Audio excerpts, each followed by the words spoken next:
সকাল সকাল ঘুম থেকে উঠে পড়েছি আজকে। সকাল সকাল বলতে এখন বাজে 7টা। উঠে ব্যালকনির কাছে এলাম, এসে মাটিগুলোকে একটু খুঁজে দিলাম, খুঁজে দিয়ে ওর মধ্যে একটু জল দিলাম, দেওয়ার পর একটু সার দিলাম। সে 15 দিন আগে সার দিয়েছিলাম, আবার 15 দিন পরে একটু সার দিলাম। আর এই নিচের দিয়ে পাউরুটিওয়ালা যাচ্ছিল, আমি বলি তবে একটা পাউরুটি নিয়ে আসি, বলে ওই পিস কাটা পাউরুটিগুলো নিয়ে এলাম। নিয়ে এসে একটু চা করলাম, তনু ঘুম থেকে উঠে পড়েছে, দুজনের জন্য 2 কাপ চা নিয়ে এলাম। গুড মর্নিং বন্ধুরা, আশা করছি তোমরা সকলেই ভালো আছো, আমিও খুব ভালো আছি। তো সকালবেলা ঘুম থেকে উঠে গিয়ে ফার্স্টে ব্যালকনির ওখানটা আজকে গাছগুলো কিন্তু ছেটে ছেটে পরিষ্কার করলাম, ওখানটা একটু পরিষ্কার করে চা করলাম। তনু ঘুম থেকে উঠলো, এই দুজনে বসে একটুখানি চা খাবো। চা খেয়ে তারপর ওর জন্য একটু টিফিন বানাবো, আর দুপুরে আজকে আবার রান্না হবে। আর আমি তো খাবো সেই তোমার বিকাল 5টা 6টার পরে, 6টা সাড়ে 6টার পরে, কারণ তখন শিবরাত্রিটা থাকবে, সেই জন্য এখন ফল মিষ্টি যা কিছু হোক টিফিনে খাবো, দুপুরবেলাও তাই ফল টল খেয়ে থাকতে হবে। দুপুরবেলা গিয়ে ওই কাজে যাবি না, যাবো আজকে বেরবো সেই 2টোর সময় করে, 2টোর সময় বলতে 1টার সময় বেরবো, 2টোর মতো ওখানে পৌঁছে যাবো। কারণ সকালবেলা উঠতে দেরি হয়ে গেছে, আর শরীরটাও ভালো লাগছে না, সকাল থেকে আমার ক্লাসও ছিল না সেরকম।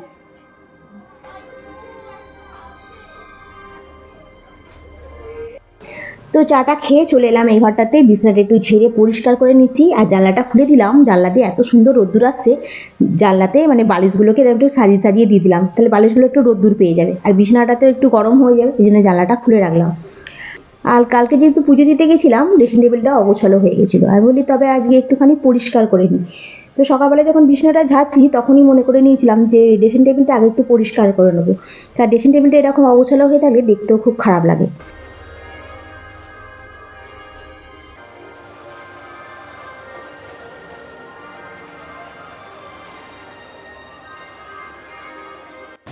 ড্রেসিং টেবিলটা পরিষ্কার করে চলে এলাম রান্নাঘরে। রান্নাঘরে আজকে একটু বাঁধাকপি, একটু আলু, বিম কড়াইকে ভেজে নিয়েছি, শশা কেটে নিয়েছি, কাঁচা লঙ্কা, ধনেপাতাকে কেটে নিয়েছি।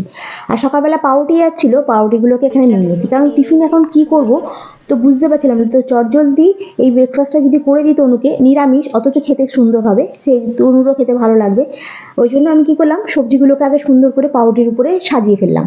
সাজিয়ে ফেলার পরে এর উপরে একটুখানি দিয়ে দেবো তোমার ধনেপাতা, একটুখানি দেবো তোমার কাঁচা লঙ্কা, ঝালটা একটু স্বাদ অনুযায়ী দিতে হবে, ঝাল একটু কাঁচা লঙ্কা দিয়ে দেবো।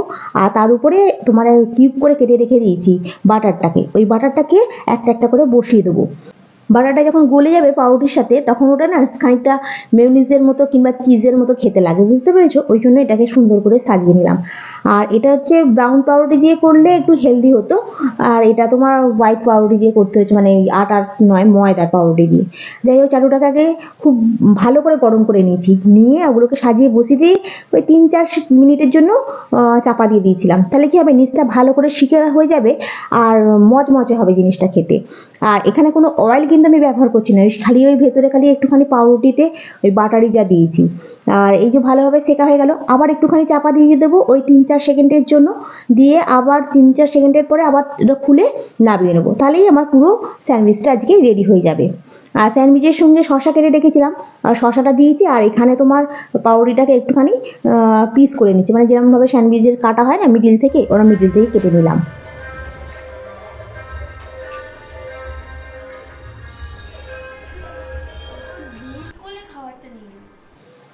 আর আমার রেডি করে নিয়েছি সাবু, একটু দই নিয়ে নিয়েছি, মিষ্টি, শসা আর খেজুর।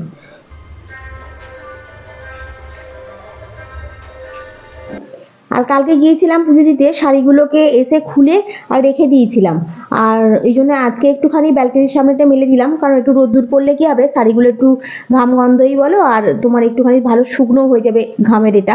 আর ওই জন্য কাচিনি এটাকে, মানে 2-1 বার পরলে আমি ঝট করে শাড়ি কাচি না, আরও 4-5 বার পরলে তারপরে আমি শাড়ি কাচি, মানে নতুন শাড়ির কথা বলছি। আর শাড়ি তো সেভাবে আমার পরা হয় না না। পুজোর জন্য খেজুরগুলো নিয়ে এসেছিলাম, সেই খেজুরগুলোতে দেখো যেন গাছ বেরিয়ে গেছে, আমি তনুকে বলছি দেখ তনু গাছ বেশি করে বেরিয়ে গেছে। খেজুরগুলো একটা শিশির মধ্যে ভালো করে পরিষ্কার করে ধুয়ে মুছে নিয়ে শিশিটাতে ভালো করে এঁটে আর ফ্রিজে রেখে দেবো, তাহলে এটা কি হবে অনেকদিন ধরে খাওয়া যাবে। আর তনুকে বললাম ফ্রিজে রাখবো, ফ্রিজের দরজাটা আগে থেকে খুলে দাঁড়িয়ে পড়েছে, কি বলবো আর ওকে। আর এখানে আজকে হচ্ছে একটু ঝুড়ো পোস্ত করবো, কারণ তনু বললো নিরামিষে কি করবে, আলু পোস্ত করার দরকার নেই, এমনি শুধু পোস্ত করো। তো এখানে আধখানা থেকে একটু বেশি টমেটম দিয়ে দিয়েছি, আর এখানে ভাতও বসিয়ে দিয়েছি। দিয়ে এখানে একটু পোস্তটাকে ভালো করে শিলেতে বেটে নিয়ে আর ঝুড়ো পোস্তর জন্য বললো। তবে একটা জিনিস কি, মিক্সিতে যতটা ভালো পোস্ত বাটা হয়, শিলেতে কিন্তু তার থেকে অনেক বেশি ভালো পোস্তটা বাটা হয়, বুঝতে পারলে তো। আর তনু যে বইয়ের তাকটাতে রাখতো, মানে যেটাতে বই রাখতো প্রথমে, সেই তাকটা তো তো বলছিলাম না যে দুমড়ে মতো গেছে। আর কিন্তু ভাঙেনি জিনিসটা, মানে পয়সা দিয়ে বললাম না কেনা, যার জন্য ভাঙবে না, দুমড়ে গেলে কি হবে তা। এটাকে সুন্দর করে একটু অর্গানাইজ করে নিলাম। এখানে তোমার বোতলগুলোকে সুন্দর করে রাখলাম, আর নিচটাতে কন্টেনারগুলো যেগুলোতে আমরা ফল টল রাখি, ওই কন্টেনারগুলো ছিল, ওগুলো খালি ছিল বলে রাখলাম।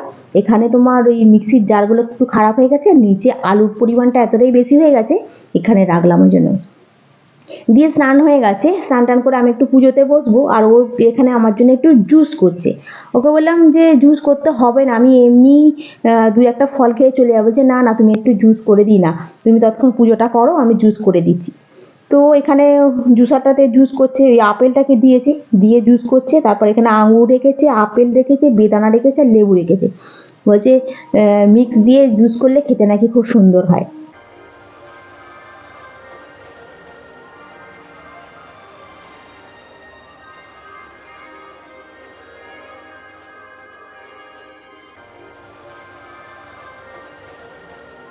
আর এখানে আমি রেডি হয়ে গেছি মোটামুটি, বেরিয়ে যাব। এই এখন বাজে তোমার 12টা 20 মতো। আর দেখি আমার জন্য জুস করে নিয়ে চলে এসেছে। তবে জুসটা খেতে কিন্তু খুব ভালো হয়েছে, সব রকম ফল দিয়ে জুস করেছিল, হেবি সুন্দর খেতে হয়েছে।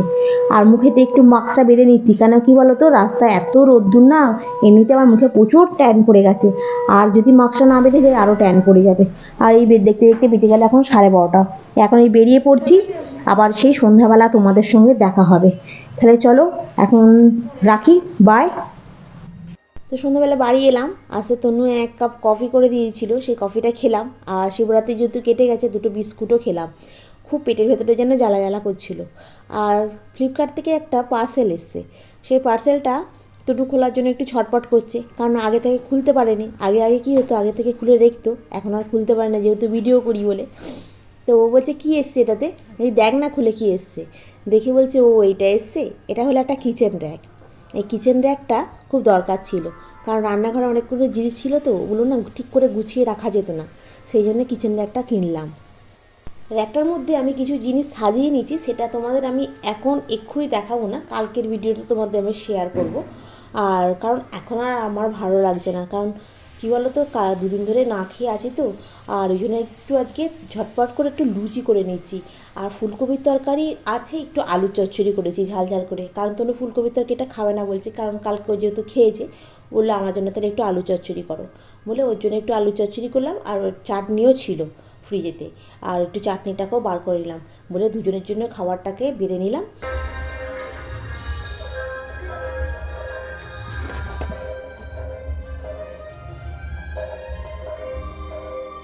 আজকে সকাল থেকে পুরোটাই ভয়েস ওভার দিতে হলো, কারণ এখানে আমাদের খুব গান বাজে, যার জন্য। তো বন্ধুরা, আজকের ব্লগটা এখানেই শেষ করছি। নেক্সট ব্লগে আবার তোমাদের সঙ্গে দেখা হবে। Good night.